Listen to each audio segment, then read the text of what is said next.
Welcome back everyone, this is the first update I have for this week. Now, as you can see, I've been able to put the wheels on their sides. And so it kind of gives an overall layout of how big this mock will be. So I've got the two semicircles on their sides. They're just connected with a clear pillar up there, and then a centre beam, same thing on this side. And then at the base here, they're just connected by these kind of L-shaped pieces.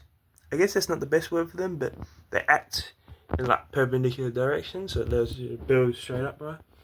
And my goal on how I'm going to achieve this circular look is using these snot bricks on their side, and you can see if you add plates there, they basically line up perfectly, and so they're going to go all the way up even to the top, and they're going to be almost upside down here at the top, not quite.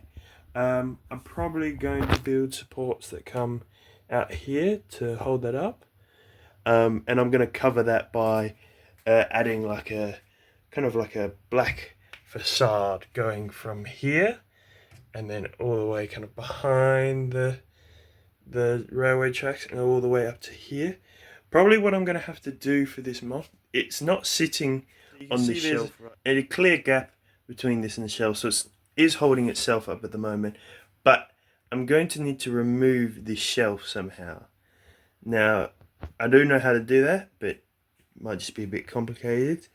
But I need to slide the entire mock over to about here, because if I want to build the rest of the mock, I need more space. That's not going to be too difficult to do, but yeah, I should be able to get that done. Also, one more thing that I've kind of changed since week 1. I initially said I wanted this part of the engine to be flat and then have a little cutout, but I've actually decided to go with a angled design and kind of make the inside of a cone and then have the cutout, just to make the engine a bit longer, because it is a bit squished at the moment. Because of how tall it is, it doesn't appear very wide. It's 2 base plate wide, which is pretty wide. On camera it looks a bit wider, but in person it doesn't.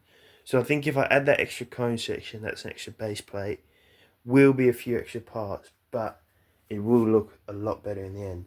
And I've also decided to save some parts.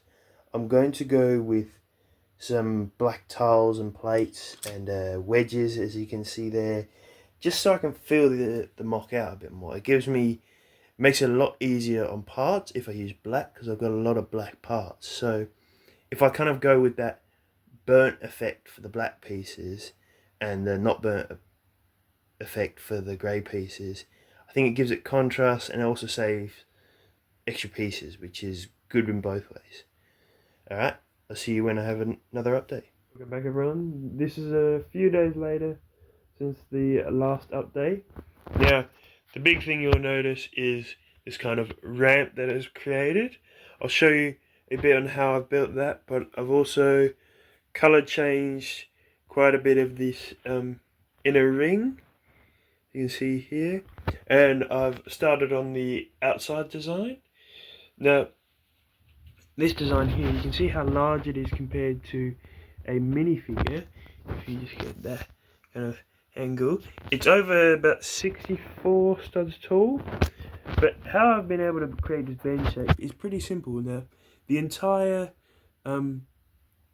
railway track sits on these perpendicular pieces, and then to connect the kind of beams across, you just put stud bricks over here on either side. As you can see, there's one here, and that will be able to connect these long beams. As you can see, as I take this one off, that connects these long beams like this, and these beams are about 2 base plates long, so they can just sit in there like that, and then you connect them by just pushing down.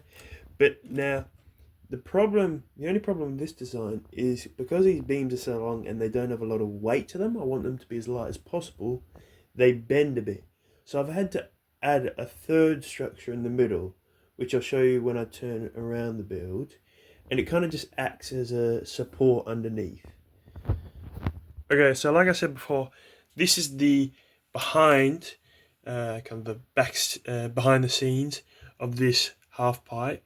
Now it's a pretty simple, if I can try and get the camera in there, it's going to be quite hard, it's a bit dark. It's just a slope that goes up like that. That uses pretty much every angle of slope piece. And sometimes I have to put an extra plate underneath each beam so that it lines up smoothly. Now as you see here, pretty much all of them are flat and they make the curve shape as I go along.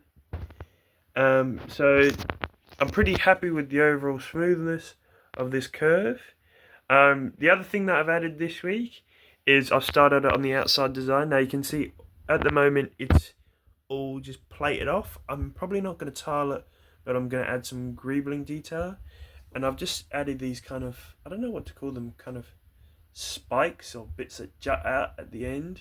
Now they're going to be on the same kind of plane as the spokes, so I'll have 9 of those. And I've also just used this technique. Now if you see me go over here, I've on the end of the snot bricks is a 1x1 stud and a 1x1 round tile, and that just allows me to add a 2x4 plate in between each of the railway track designs, so that it turns out to be a full circle.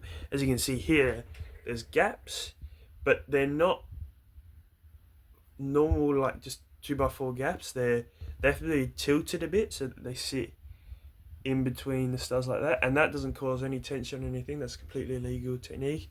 I've also added these cheese slopes at the end of the railway part, as well as 1x4 plates. As you can see, that's not, oh, that is supposed to be there.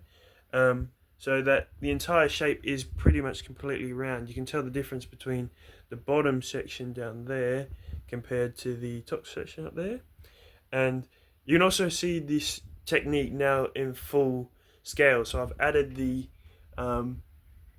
clips around the end which don't connect fully. They kind of just allow it to be held in shape. So that creates the circle with no supports, which I'm really happy with. Now I'll see if I can get any more progress done this week, but I'm pretty happy with what I've already done. I've got about a day before I've got to get this video out, so I'll see if I can get anything done before then. A lot of time this week has been spent on collecting parts. So I've got a few buckets. I've got one big bucket here and 2 pick-a-brick cups full of grey plates and tiles, which are going to be used to tile over this colourful section. So this is kind of just the base plate part, and then you can see I've got the grey here which lines up perfectly. You can see that there's a bit of a gap between each of those, which means when you add an extra plate on top, they line up perfectly and there's barely a gap between them. So yeah, I've been getting plates in all different colours, including black, as you can see over here. It's a bit hard to see because of the sun. One last update for this week's episode. I just filled in all of the gaps for the railway track on its side.